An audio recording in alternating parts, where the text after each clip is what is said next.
Hello friends, good morning. वर्ग 11वी आणि या 11वी वर्गामध्ये आपण आपल्याला आवश्यक असणारं बेसिक ऑफ इंग्लिश ग्रामर या बेसिक ऑफ इंग्लिश ग्रामरच्या माध्यमातून सुरुवातीला आपण पार्ट ऑफ स्पीच याला सुरुवात केली गेलेली आहे. आणि या पार्ट ऑफ स्पीचच्या माध्यमातून आपल्याला त्याचे प्रकार आपण पाहत असताना नाउन, त्यानंतर प्रोनाउन, नाम आणि प्रोनाउन हे दोन प्रकार आपण त्या पार्ट ऑफ स्पीचचे पाहायला गेलेले आहेत. त्यानंतर तो तिसरा प्रकार जो काही म्हटला जात असतो तो तिसरा प्रकार म्हणजे कशाचा, पार्ट ऑफ द स्पीचचा, तो जर असेल तर वर्ब. वर्ब जे आहेत क्रियापदे, तर हे verb this is the important to us in one sentence have making. एखादी वाक्य तयार करत असताना आपल्याला या वर्बची गरज असतात आणि म्हणून हा वर्ब जो काही म्हटला जात असतो हा सुद्धा एक पार्ट ऑफ स्पीचचाच एक भाग आहे.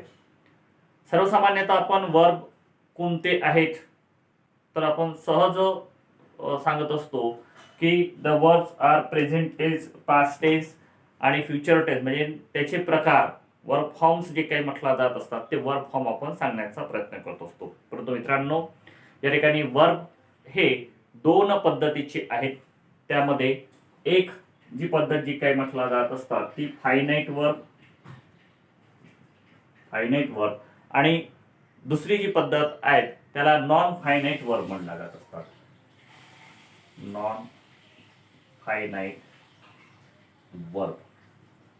आता हे फायनाइट वर्ब आणि non finite verb, this is the second type of the verb and this is the first type of the verb. हा क्रियापदाचा पहिला प्रकार फायनाइट वर्ब आणि नॉन फायनाइट वर्ब. आता या फायनाइट वर्ब आणि नॉन फायनाइट वर्ब मध्ये सुद्धा मात्र आपल्याला बरेच असे प्रकार दिसून येत असतात. आता फायनाइट वर्बचा विचार जर करतो म्हटलं आपण, फायनाइट वर्बचा विचार जर करतो म्हटलं तर याचे सुद्धा तीन भाग पडत असतात. Which are these? Yes, the first is the principal verb. Second, yes, linking verb. तिसरं, यस, ऑक्झिलरी वर्ब.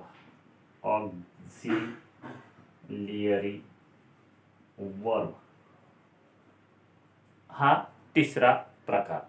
याच ऑक्झिलरी वर्ब मध्ये जे काही म्हटला जात असतात पुन्हा दोन प्रकार पडत असतात, ज्यामध्ये प्रायमरी अँड मॉडल ऑक्झिलरीज या पद्धतीचे फायनाइट वर्बचे प्रकार. नॉन फायनाइट वर्ब जर पाहतो म्हणलं तर नॉन फायनाइट वर्ब मध्ये सुद्धा आपल्याला तीन प्रकार दिसून येत असतात. First, now these the non-finite verbs are come in the sentence or used in the sentence infinitive.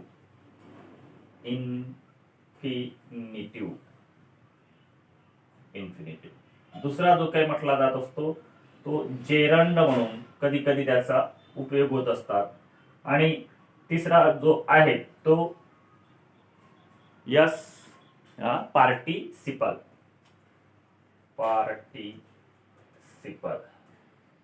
असे वर्ब जो काही म्हटला जात असतो ते वर्बचे प्रकार या ठिकाणी संबोधल्या जात असतात किंवा ही वर्बचे प्रकार आहेत. आता या प्रत्येक वर्ब मध्ये मग प्रिन्सिपल वर्ब असो, लिंकिंग वर्ब असो, ऑक्झिलरी वर्ब म्हणजे प्रायमरी वर्ब आणि मॉडल ऑक्झिलरी वर्ब, हे यामध्ये कोणकोणते त्या ठिकाणी इन्व्हॉल्व होत असतात किंवा कोणकोणते त्या ठिकाणी प्रायमरी वर्ब कोणते आहेत, मॉडल ऑक्झिलरी वर्ब कोणते आहेत, इन्फिनिटिव्ह नॉन फायनाइट वर्बचा उपयोग केव्हा होत होतो, या सगळ्या गोष्टी जे काही म्हटलं जात असतात जरी आपण या अगोदर जरी शिकल्या गेलेल्या असेल तरी पण आपण सांगितल्या गेलेल्या आहेत की that is the must to us that on this the levels have 11th level. 11वीच्या वर्गामध्ये आपण याला का घेऊन राहायला गेलेलो आहोत, तर कालांतरानं जे काही म्हटलं जात असतात, येणाऱ्या काळामध्ये जे काही म्हटलं जात असतात, तुम्ही स्पर्धा परीक्षेला सुद्धा तोंड देणार आहात. म्हणजे 11वी 12वी नंतर जे काही म्हटलं जात असतात, काही स्पर्धा परीक्षा असतात. त्याच्यानंतर ग्रॅज्युएशन केल्यानंतर जे काही म्हटलं जात असतात, काही स्पर्धा परीक्षा असतात. आणि मग या स्पर्धा परीक्षेमध्ये इंग्रजी सारखा विषय जो काही म्हटला जात असतो, तो इंग्रजी सारखा विषय तिथं सुद्धा सुटणार नाही आहे. जीवनात नोकरी मिळवायची आहे तर स्पर्धा करावीच लागेल. आणि स्पर्धा करत असताना त्या स्पर्धेमध्ये आपण यशस्वी होण्याकरता इंग्रजीला आपण हाताशी धरूनच राहिलं पाहिजे. कारण इंग्रजी हे कदापिही सुटणार नाहीत जोपर्यंत तुम्हाला एखादी जॉब भेटणार नाही.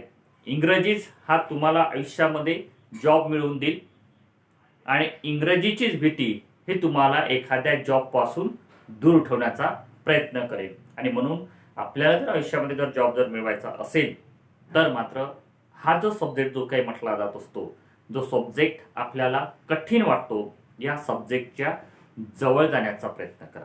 आपण पहिलेच म्हटलं गेलं आहे, practice makes a perfect man.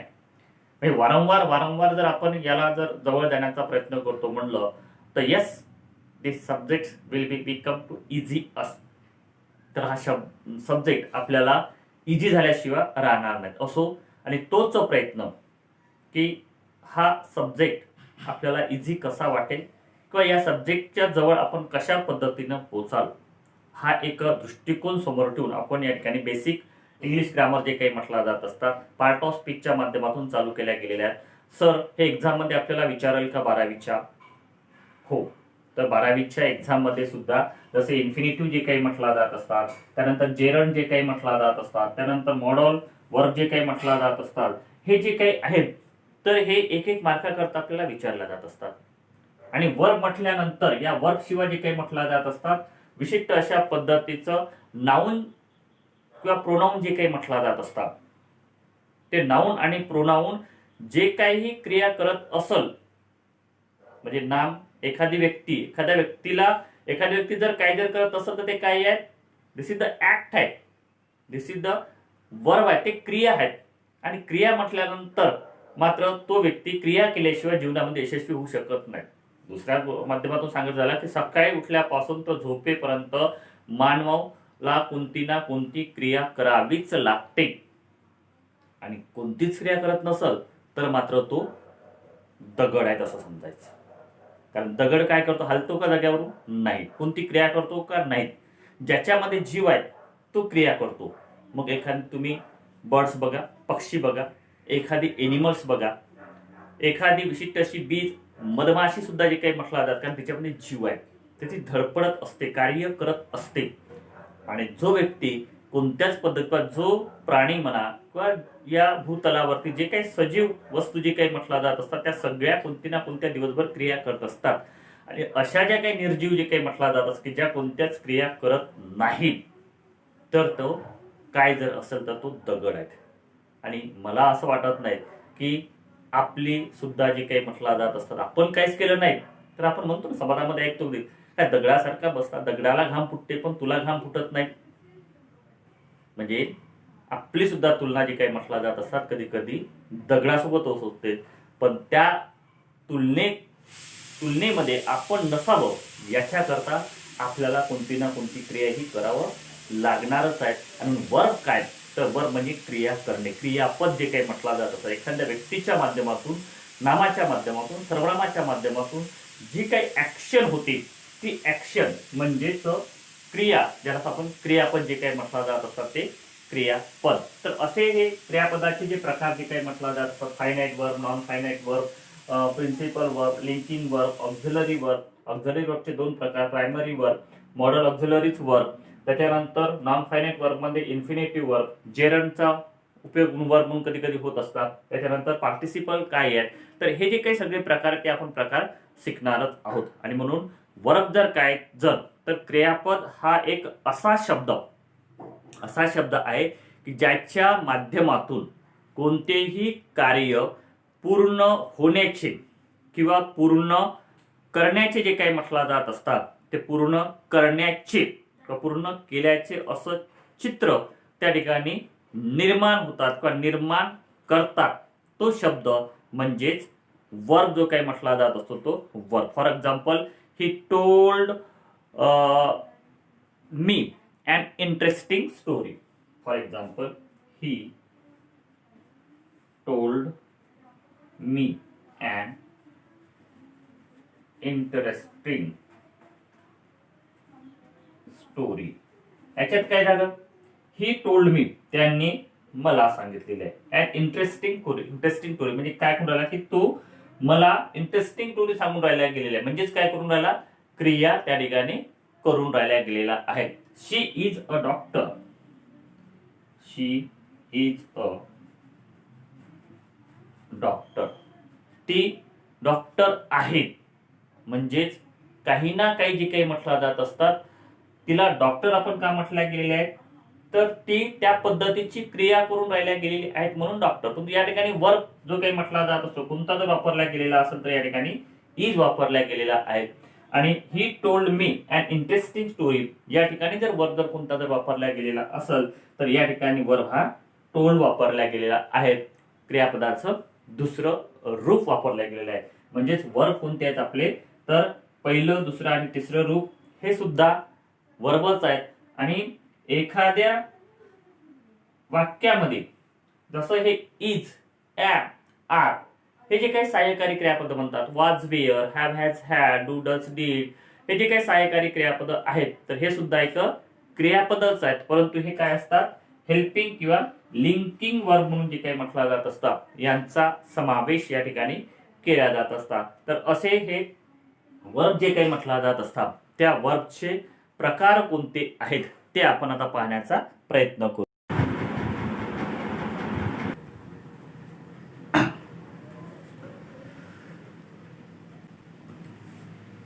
Kinds of verb कोणते आहेत वर्बचे प्रकार, रेग्युलर और इनरेग्युलर वर्ब्स,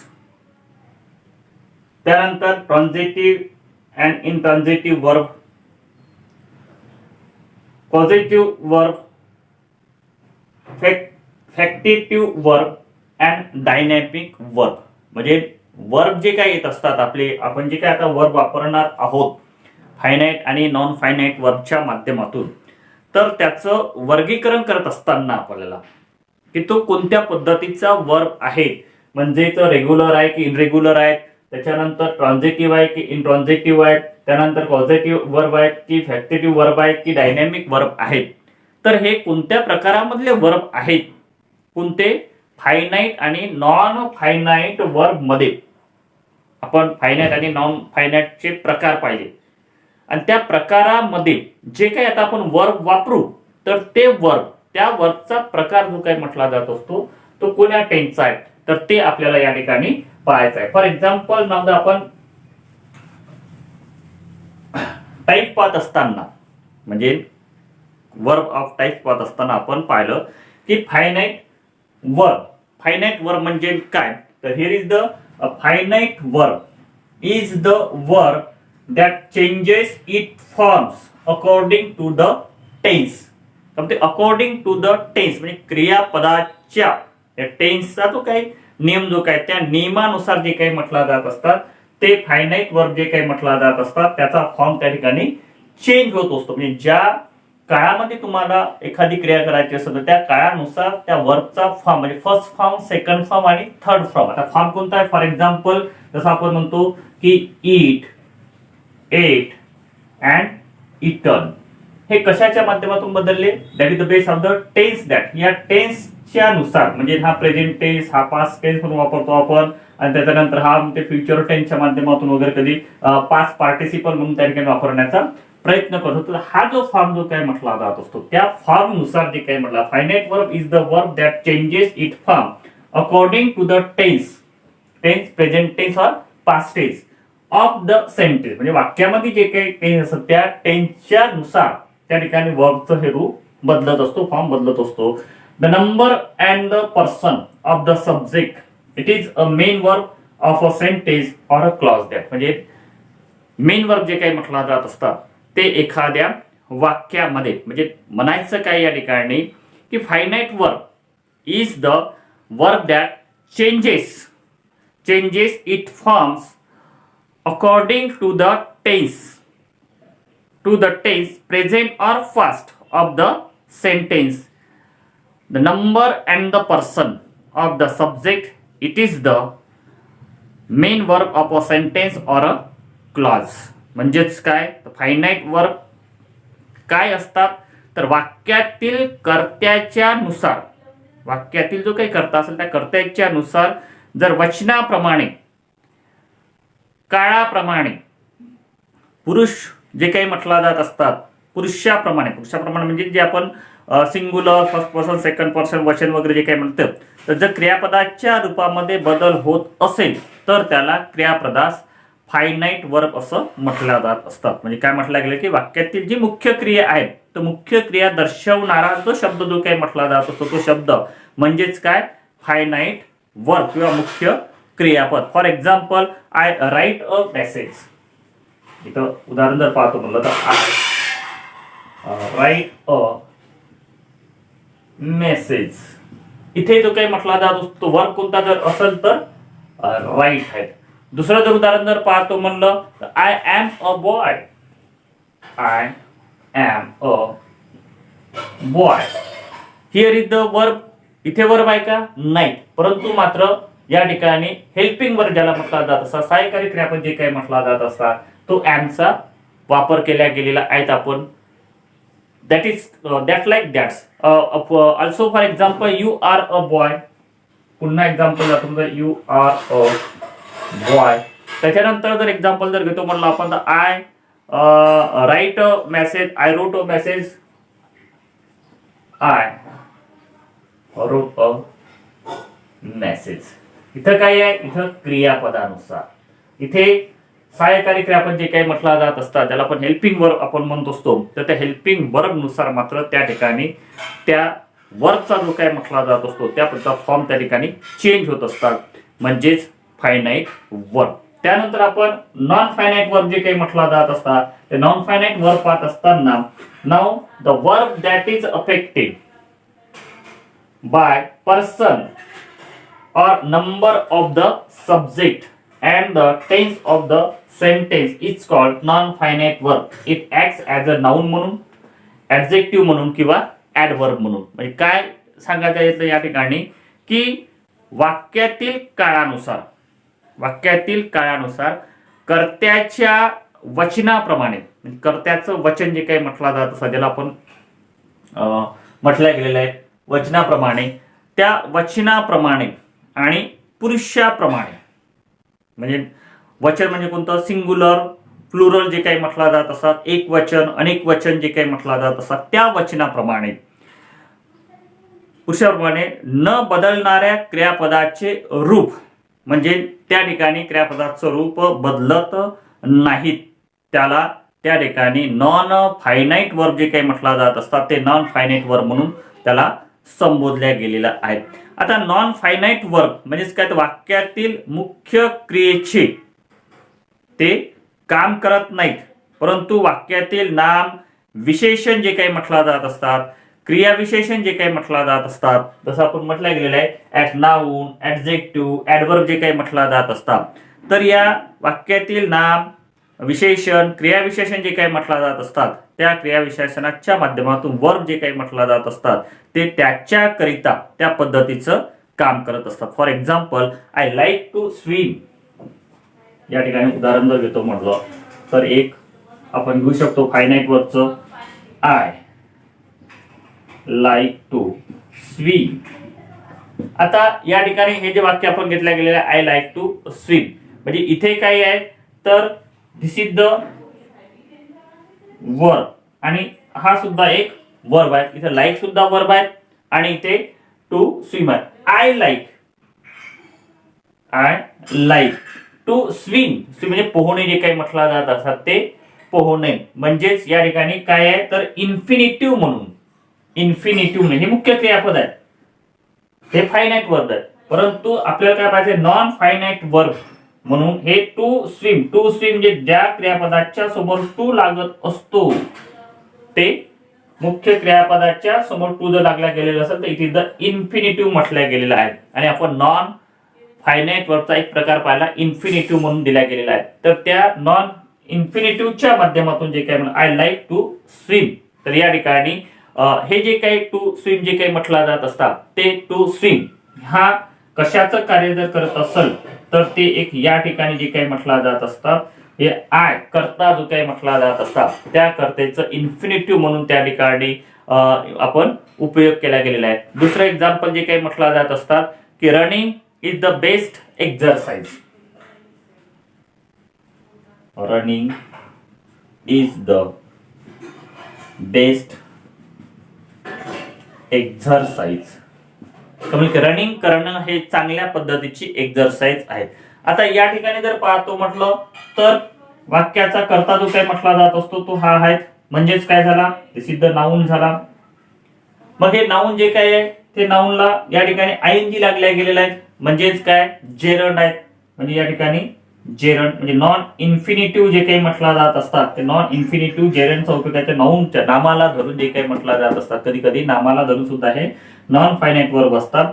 कधी कधी जे काही म्हटला जात असतात ऍडजेक्टिव्ह जे काही म्हटला जात असतात त्या ऍडजेक्टिव्हला धरून जे काही म्हटला जात असतात. कधी कधी ऍडवर्बला धरून जे काही म्हटला जात असतात. या नॉन फायनाईट वर्ब जे काही म्हटला जात असतात त्या नॉन फायनाईट वर्बचा त्या ठिकाणी आपल्याला उपयोग करायचा असतो. तर असे हे नॉन फायनाईट आणि फायनाईट वर्ब जे काही म्हटला जात असतात त्या फायनाईट आणि नॉन फायनाईटच्या माध्यमातून जे काही क्रियापद आपण पाहायचे आहेत, जसं प्रिन्सिपल जे काही म्हटला जात असतात, त्याच्यानंतर आपण लिंकिंग वर्ड्स जे काही म्हटला जात असतात, ऑक्झिलरी वर्ब जे काही म्हटला जात असतात, त्यानंतर इन्फिनिटिव्ह वर्ब जे काही म्हटला जात असतात, जेरंड वर्ब जे काही म्हटला जात असतात, पार्टिसिपल म्हणून कोणत्या पद्धतीचा वर्बचा उपयोग करायचा असतो, तर तो एक प्रकार जे काही म्हटला जात असतात ते प्रकार आपल्याला समोर अभ्यासायचे आहेत. तर आपण सुरुवात करू finite वर्बच्या.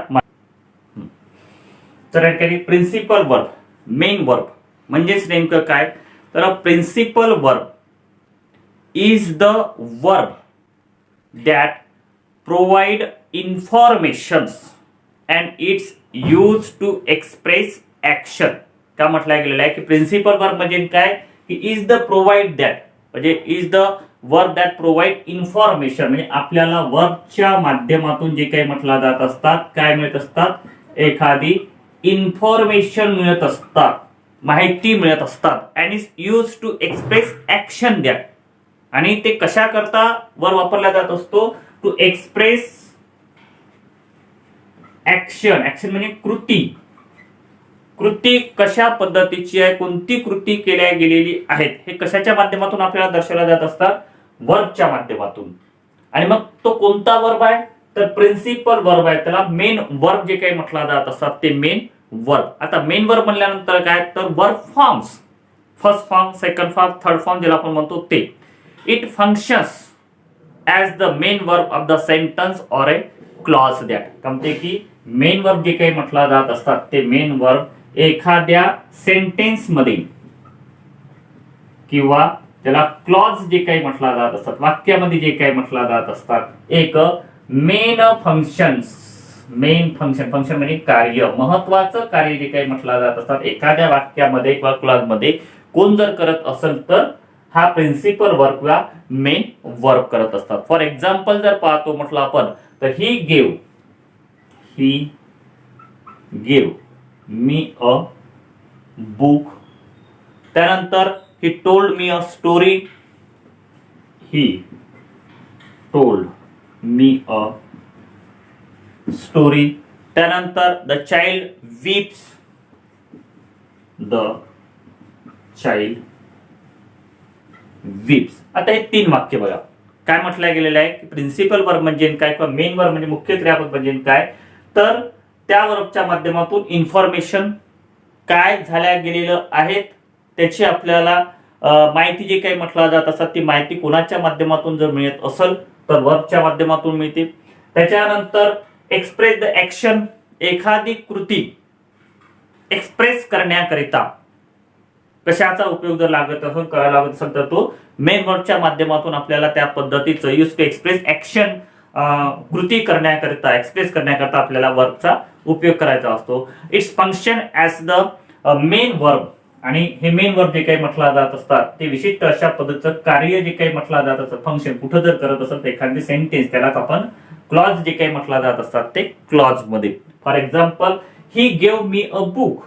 He gave me a book. आता इथे काय आहे, ही गेव म्हणजे देणे, ही टोल्ड म्हणजे सांगणे, तर चाइल्ड वीज म्हणजे रडणे. आता इथे क्रिया बघा, इथे काय झालं, he gave me a book म्हणजे त्याने मला पुस्तक दिले, म्हणजेच काय झालं, क्रिया झाल्या गेलेली आहेत. म्हणजे या ठिकाणी एखादी जे काही कार्य जे काही झालं असेल ते कार्य कशाचं जर झाल्या गेलेलं असेल तर देण्याचं कार्य झाल्या गेलेलं आहे. ही गिव्ह मी अ बुक, इथे या गिव्हच्या माध्यमातून जे काय म्हटलं जात असतात विशिष्ट अशा पद्धतीची क्रिया दर्शवल्या गेलेली आहे. ही टोल्ड मी अ स्टोरी, त्याने मला कथा सांगितली. आणि कथा सांगणे जे काही म्हटलं जात असतात, हे सांगणे कोणाकडून झाल्या गेलेले आहेत, तर या टोलच्या माध्यमातून झाल्या गेलेल्या आहेत.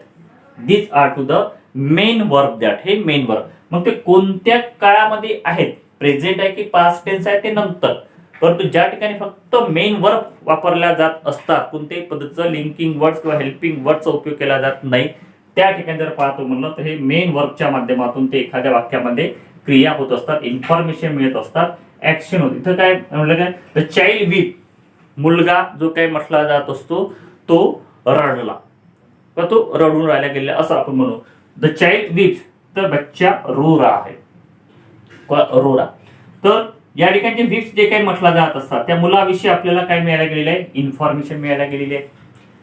ही told me a story, he told me a story, त्याने मला कथा सांगितली, म्हणजेच काय इन्फॉर्मेशन झाली गेलेली आहे.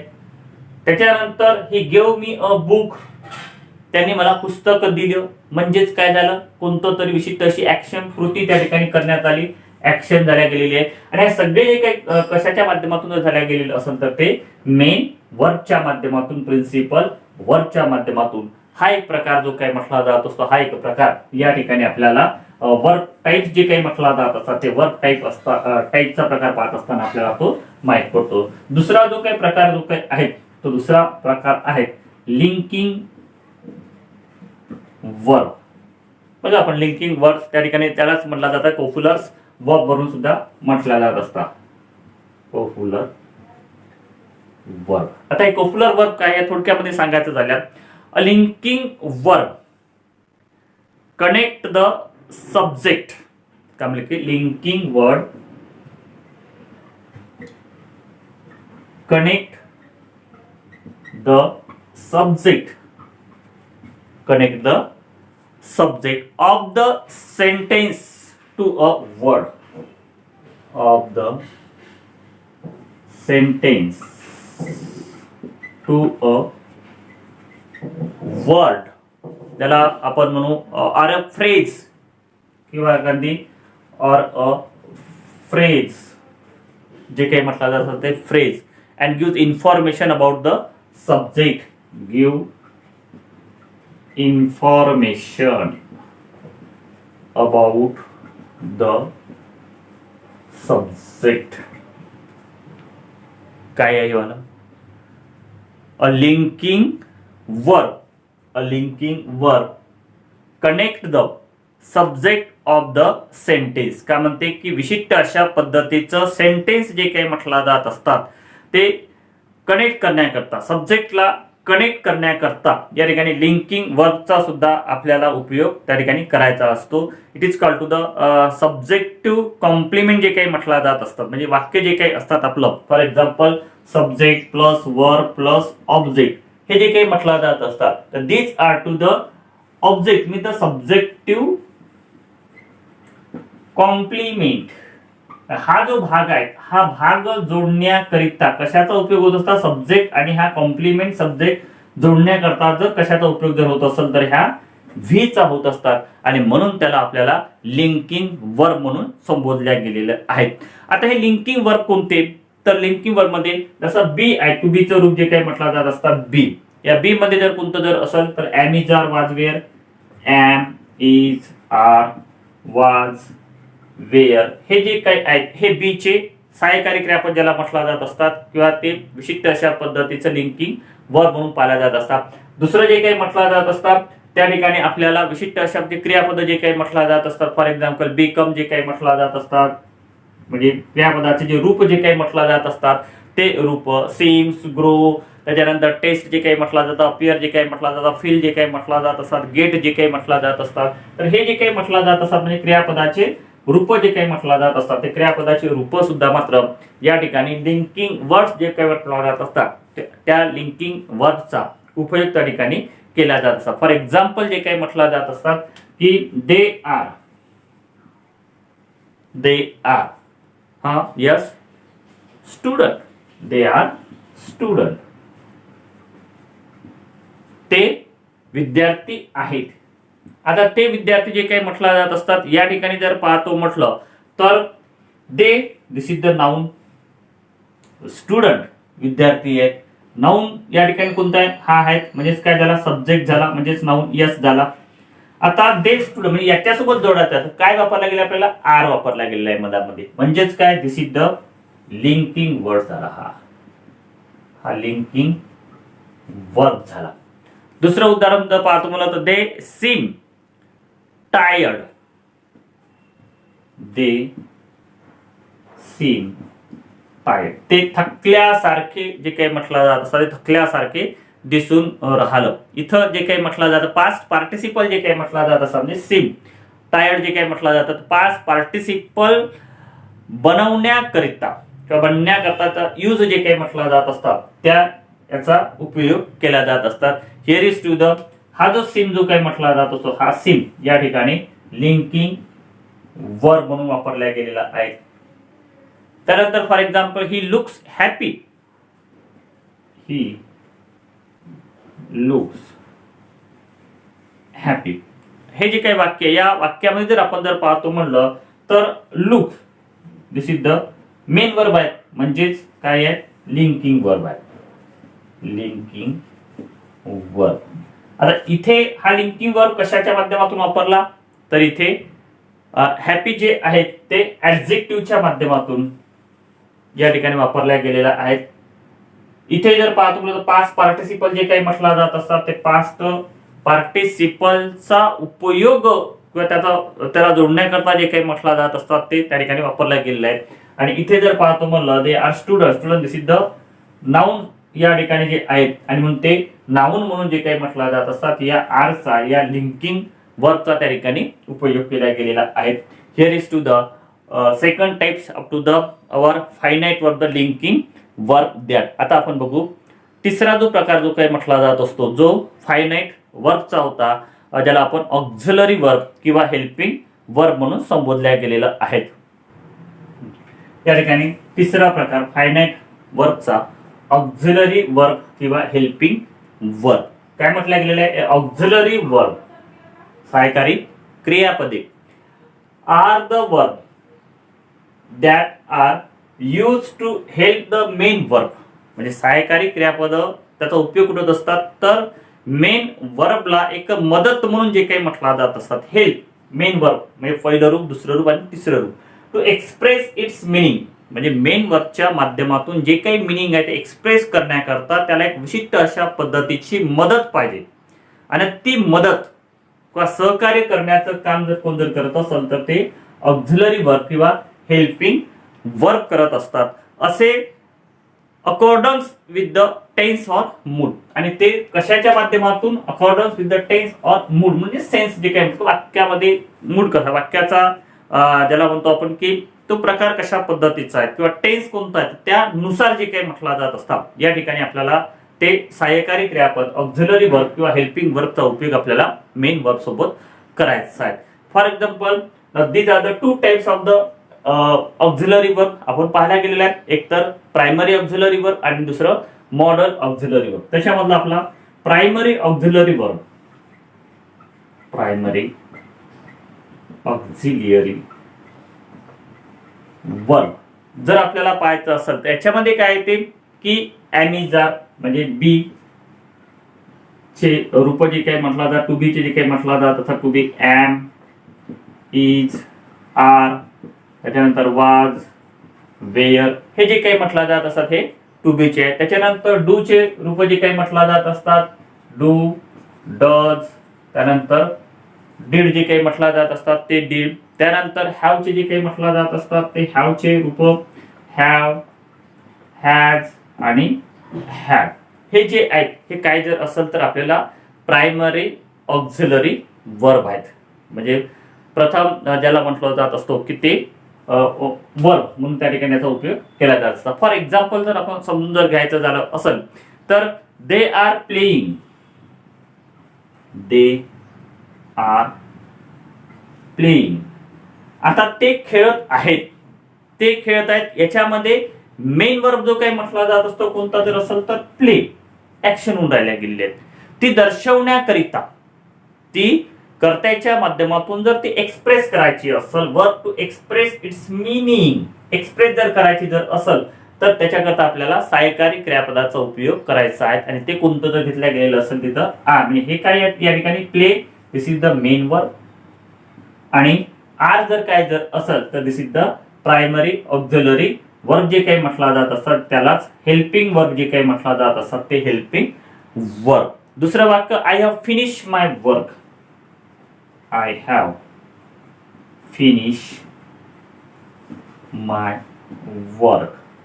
आता या ठिकाणी मेन वर्ब जर पाहतो म्हणलं तर कोणता आहे, हिअर इज द फिनिश क्रियापदाचं दुसरं रूप आहे म्हणून हे मेन वर्ब झाला गेलेला आहे.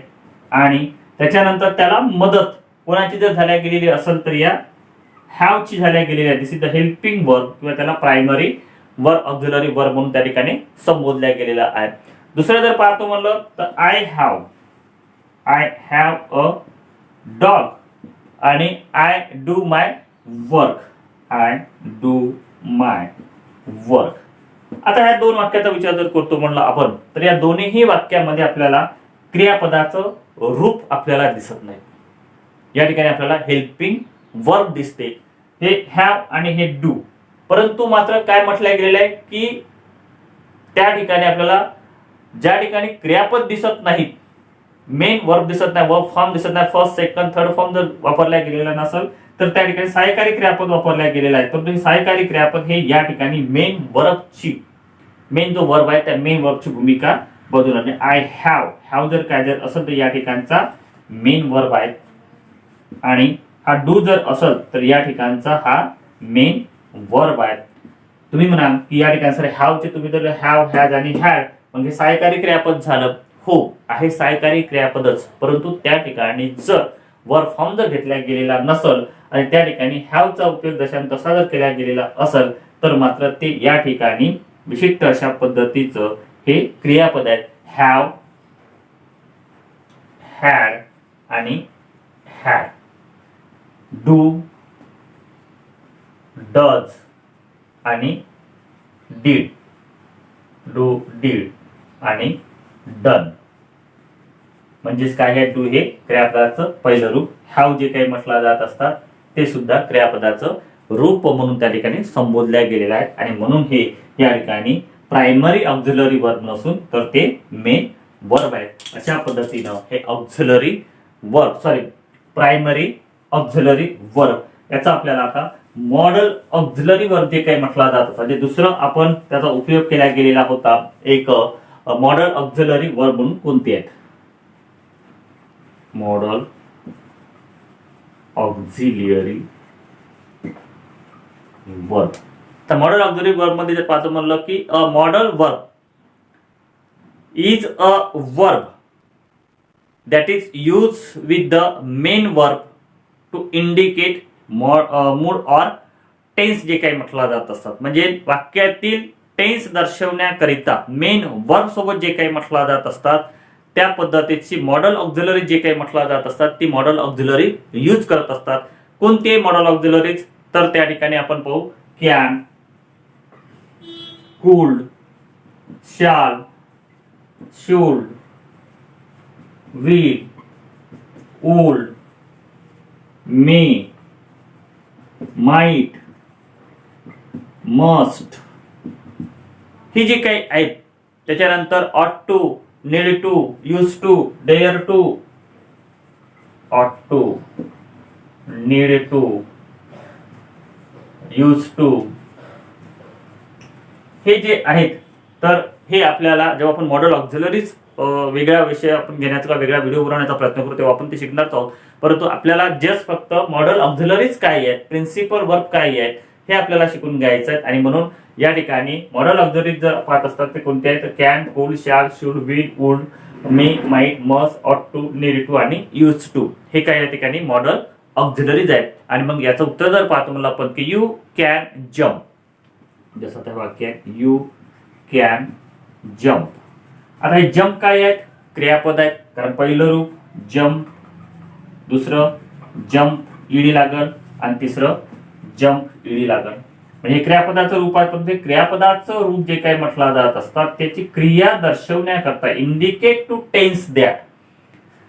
इंडिकेट टू टेन्स म्हणजे टेन्सचा प्रकार कोणता आहे किंवा टेन्स कोणत्या पद्धतीचा त्या ठिकाणी वापरला गेलेला आहे तो दर्शवण्याकरता आपल्याला या ठिकाणी मॉडल ऑक्झिलरीचा कधी कधी आपण उपयोग करत असतो. काय म्हटलं की modal verb is a verb that is used with the main verb to indicate mood or tense. म्हणजे वाक्यातील टेन्स, वाक्यातील मूड दर्शवण्याकरिता जो काही म्हटला जात असतो मेन वर्ब सोबत हा मॉडल वर्ब जे काही म्हटला जात असतो तो मॉडल ऑक्झिलरीज वर्ब सुद्धा त्या ठिकाणी यूज केला जात असतात. मग या ठिकाणी जर पाहतो म्हणलं आपण तर जम्प काय आहे, तर हे जम्प मेन वर्ब आहे आणि हा जो कॅन आहे तो कॅन जर काय जर असेल तर हा ऑक्झिलरी या ठिकाणी वर्ब आहे. दुसरं वाक्य जर पाहतो म्हणलं की it may rain today, it may rain today. आता या ठिकाणी टुडे जे काही म्हटलं जात असतात here is to the may possibility जे काही म्हटलं जात असतात ते फंक्शन दर्शवत असतात. मे मॉडल ऑब्जेक्टचा हा प्रकार आपण नंतर शिकणारच आहोत. कॅन जे काही म्हटलं तर ॲबिलिटी, यू कॅन जम्प, तुझ्यामध्ये ती ॲबिलिटी आहे की तू उडी घेऊ शकते म्हणून त्या ठिकाणी कॅन वापरला गेलेला आहे त्या ठिकाणी. पण ते आपल्याला इतर दुसरा भाग पाहायचा आहे जो एक्झामच्या माध्यमातून आपल्याला विचारला जाणार आहे. इथे it may rain today possibility जे काही म्हटलं जात असतात दर्शवण्याकरता मेचा उपयोग केला जात असतात. परंतु या ठिकाणी टेन्स पॉसिबिलिटी दर्शवण्याकरता या ठिकाणी हा जो रेन आहे हा रेन या ठिकाणचा मेन वर्ब झाला आणि हा जो मे आहे तो मे हा ऑक्झिलरी वर्ब झाला. अशा पद्धतीने फायनाईट वर्ब जे काही म्हटलं जात असतात ते फायनाईट वर्ब आणि त्या फायनाईट वर्बचे जे प्रकार जे काही म्हटलं जात असतात ते प्रकार कोणते जर असेल तर प्रिन्सिपल वर्ब, त्याच्यानंतर लिंकिंग वर्ब, ऑक्झिलरी वर्ब.